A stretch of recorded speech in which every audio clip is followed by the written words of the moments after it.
This is a very bad idea.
One's coming in.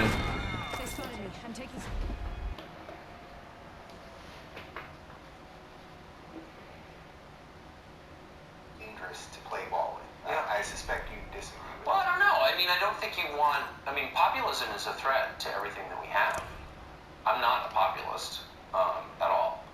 And I think it's... But I think populism arises as a symptom of discontent that you need to address in a democracy if you want to continue the democracy. So I don't want to live in a country this volatile anymore. Nobody does. But I think in order to solve the problems, you have to name them.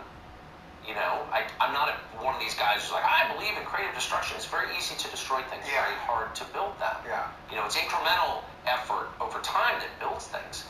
So, no, I mean, look, I understand the complaint 100%. But I also think it's a two-way deal here. So if I say, hey, Dave, you know, like, did you pay for this house? And you're like, that's the one thing I don't want to talk about because actually you didn't. You're just squatting here. Yeah. Whose fault is that? I mean, I guess, you know, I'm disruptive for asking you the question, but you also should pay for the house. Do you know what I mean? So, like, he's calling BS on them. I get why they don't like it, but it also is a call to action to them to, like, answer the question and rule in a way that is sensible and wise and sustainable, and they're not. So the byline of the book, how a selfish ruling class is bringing America to the brink of revolution. Yes. Do you think we're that close? I think we're in the middle of it. Yeah. We just elected Donald Trump president. What? I mean, this is what got me to write the book. Like, Donald Trump, who I've known for 20 years and always sort of liked because, like, why wouldn't you? I think he's funny as hell. Did you ever think he was racist or any of those Racist? things? Like, put aside the Twitter part. Dumb. I mean, look, I think on some level everybody is bigoted. I mean, that's the human heart is dark and light, and, you know, it's a patchwork. 5G is dead. Let me explain. Here in my hand is a patent filed by one of America's largest technology companies. This patent has nothing to do with 5G, but it could be the technology's death warrant. It was filed way back in 2012. But like, talk about, I mean, look, if he has a policy, if he were to get up and say, you know, the problem is that this one racial group is screwing everybody else, and in response, we need to crush them, we need to attack them in public, and then make it much harder for them to get jobs, government contracts, get into school. That would be racist. That's racist, yeah. Oh wait, that's what our ruling class has been doing for 35 years. So, you really want to have a conversation about racism? Racism is attacking people on the basis of their immutable characteristics, which is like how our government operates. It's totally wrong. So yes, there's a lot of racism. Is Trump an offender? Probably, who isn't?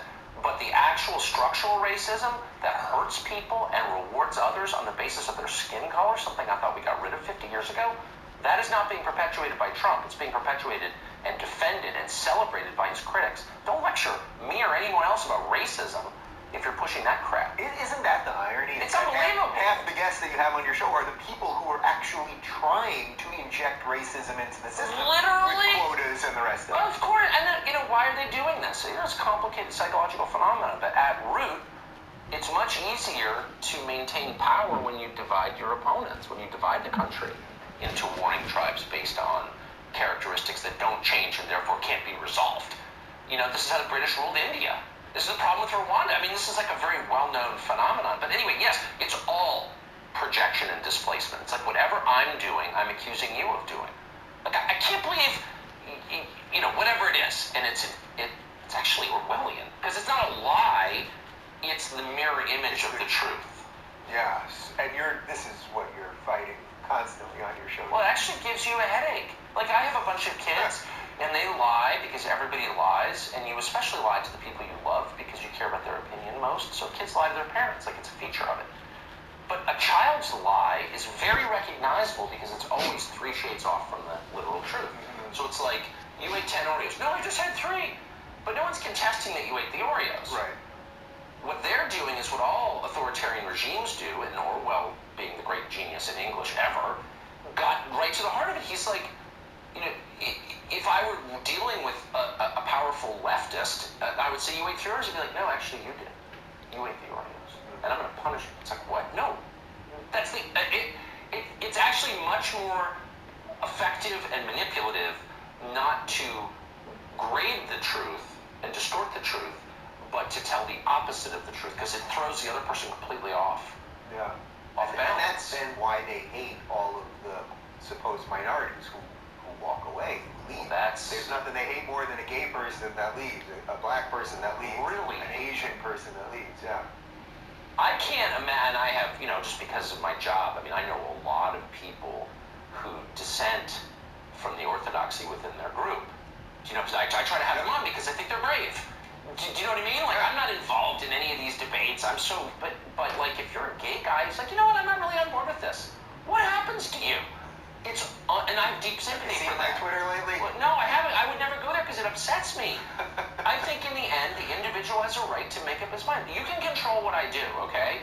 The societies get to do that. They get to control the behavior of the people who live within them. You're not allowed to sleep in a crosswalk. Sorry, we don't allow it. Fine. What you can't do is control what I think. That's not allowed. That crosses the line from order to totalitarianism. And all of a sudden, for the first time in my life, that's what they are not simply attempting, but demanding. Yeah, so, all right, so then that's a perfect segue to the technological part of this. Because I think the last time I was on your show, this is what we discussed. Just Yes. what's going on with Google, what's going on with the algorithms, are people being shadow banned, et cetera, et cetera. I think there's plenty of evidence that, yes, this is all real.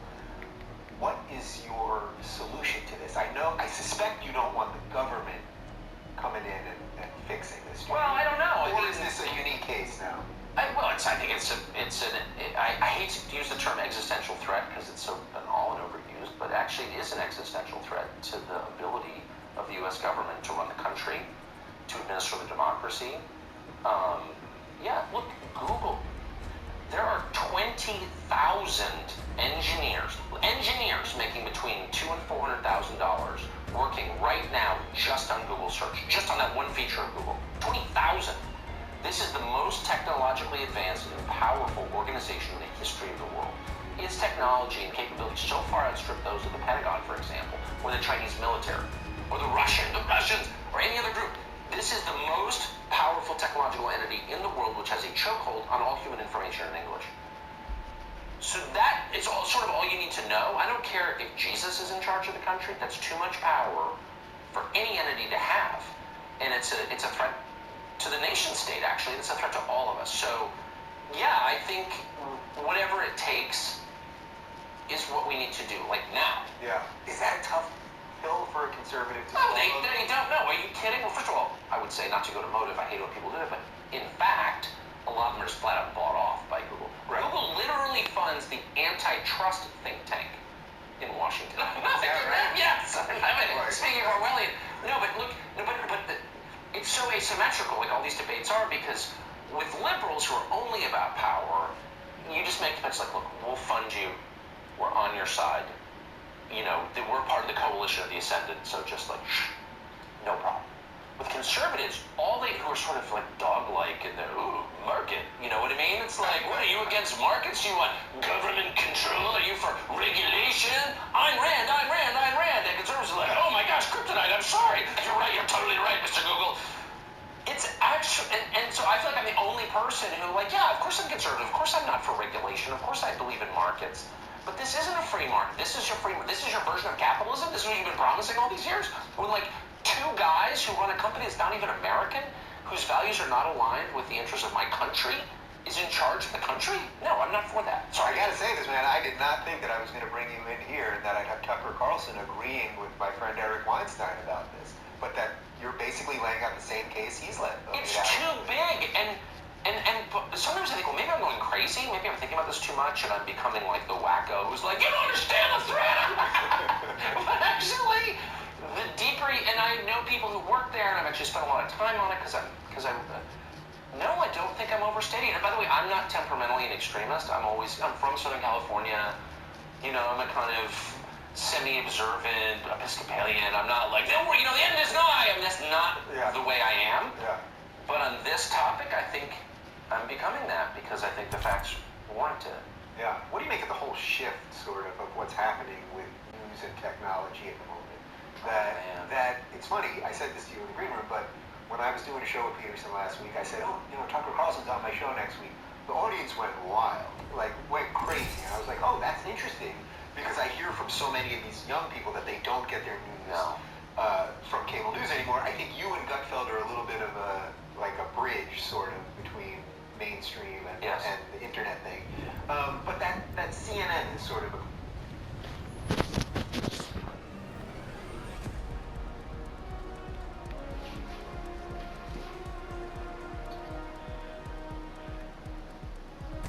It's a good day to take out some fools and be back in time for dinner. Got pork chops tonight. Love pork chops. This is gonna be fun, brother. I came here to party. Let's rock.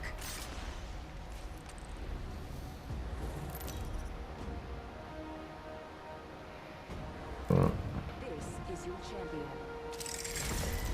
You all think you'll make it out of this alive? Surprise.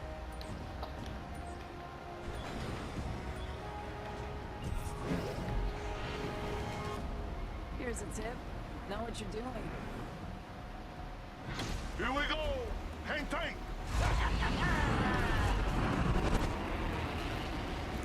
Let me check out that area.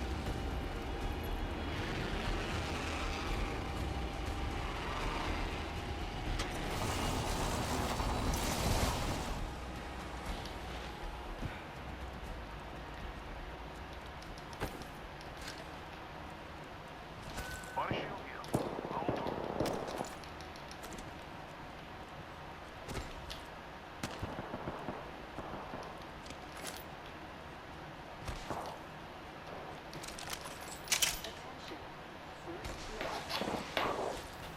Yeah, now we're talking. Let's do this.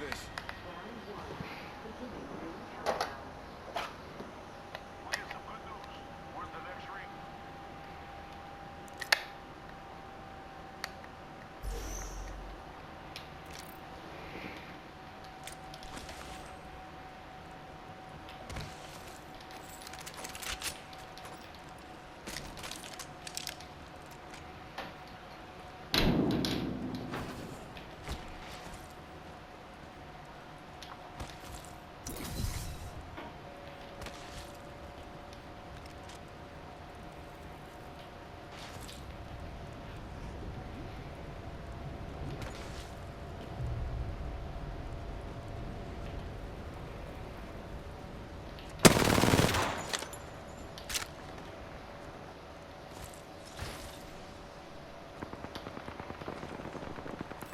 Got one spotted.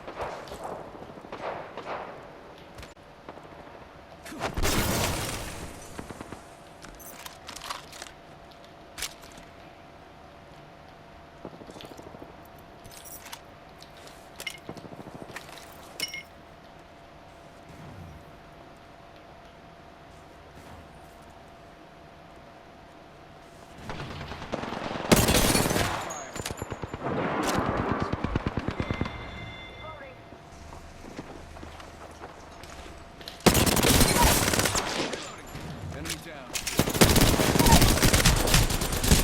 I'm down. Took down another. Marks are up. Two are down. There's only a Watson.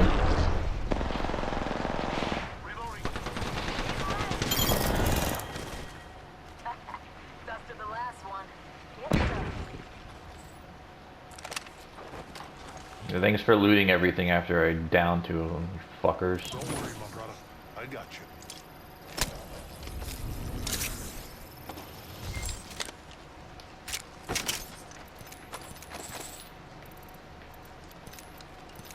You guys suck so bad.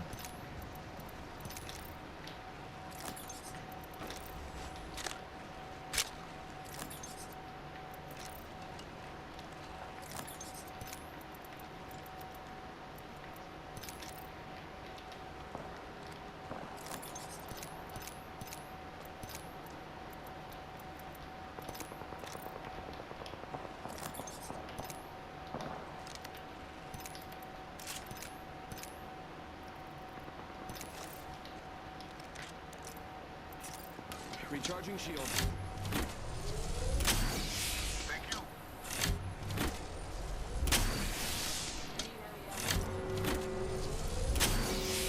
One sec, healing up. Looks like we're the next ring. Good.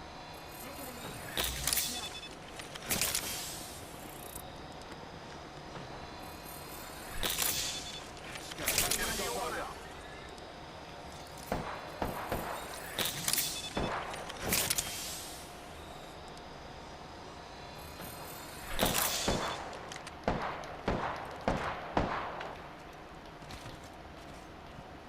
Where are they?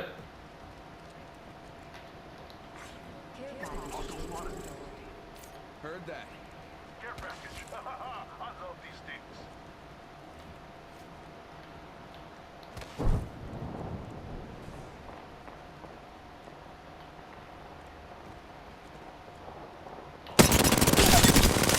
Reload. Downed an enemy.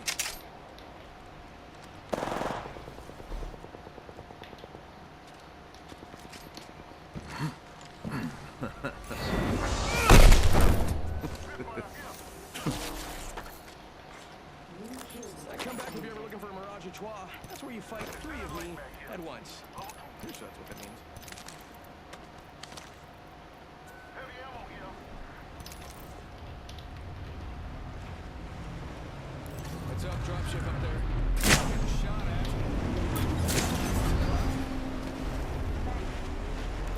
Yo, can you guys come fucking help me? You guys suck.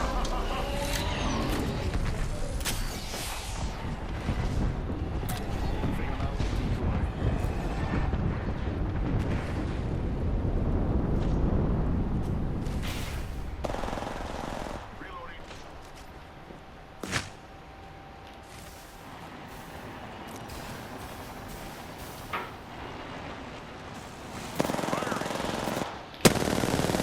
Reloading.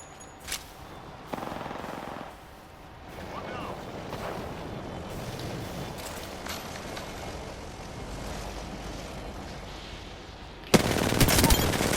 Reloading. Enemy killed. I took care of it, don't worry.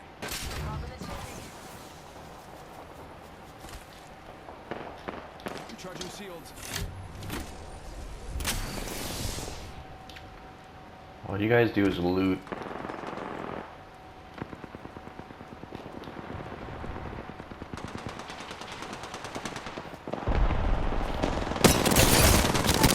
Reloading.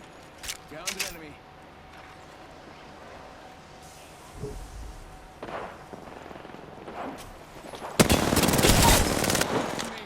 Firing. They're dropping. Ambush! Ambush! There's another squad! Reloading. Reloading. He got me! I'm down!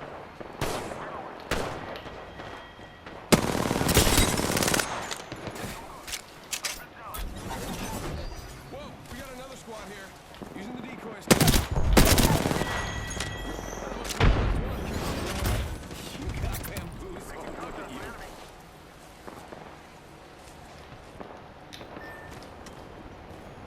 Stay there, I'll come get you, pieces of shit. Recharging shield.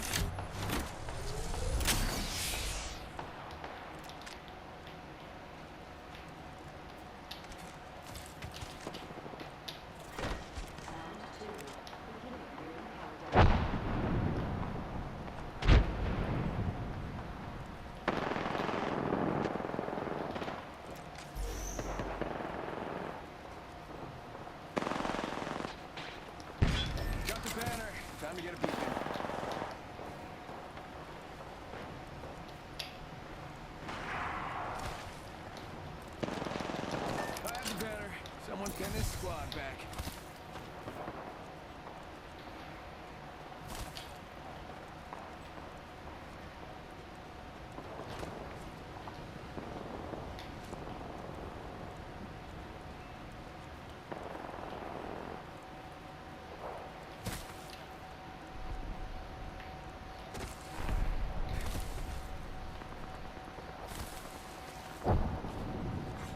Champion eliminated.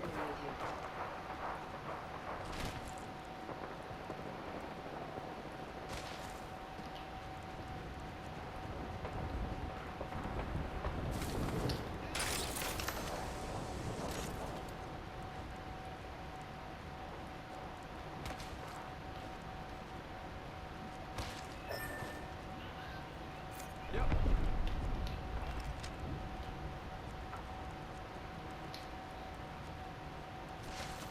Whole minute left and the ring's right there. Man, I'm good.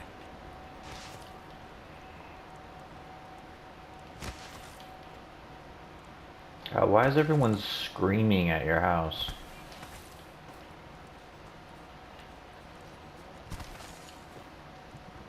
Yeah, I gotta revive you because you guys suck.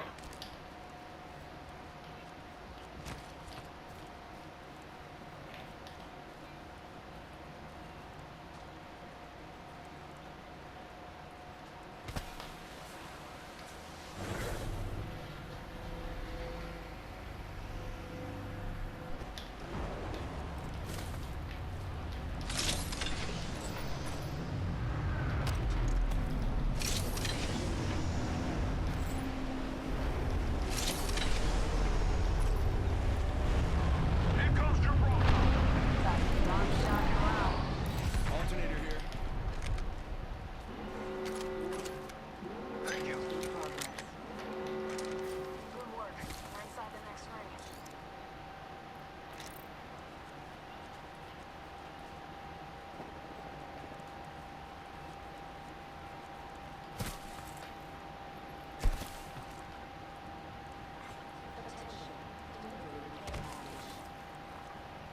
Check it out.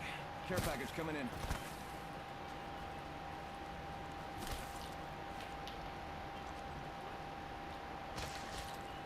Only 2 enemy squads left. Gonna be a soup sandwich.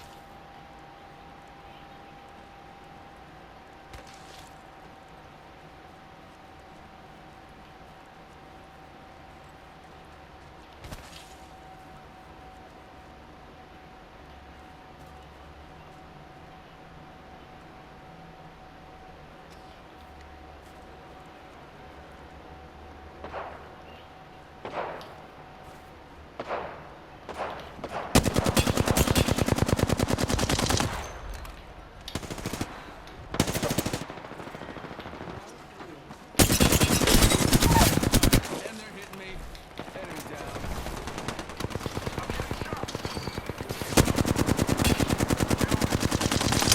Reloading.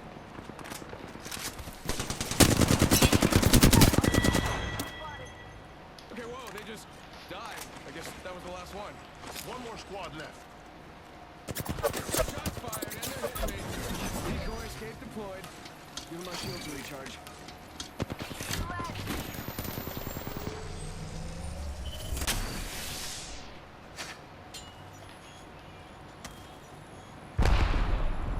Where is he? Can you guys like ping them?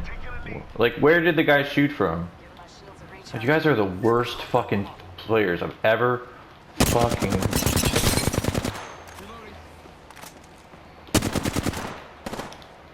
Reloading. Down to target.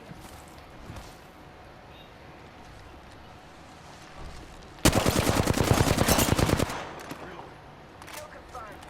Body shield here. Hostile.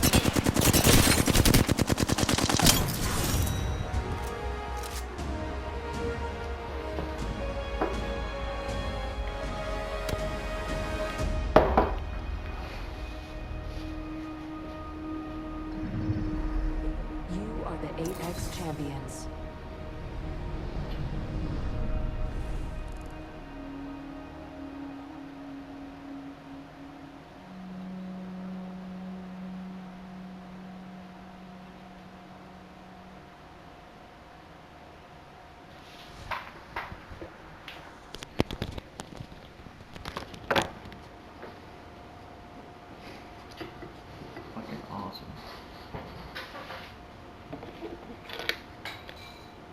Mm.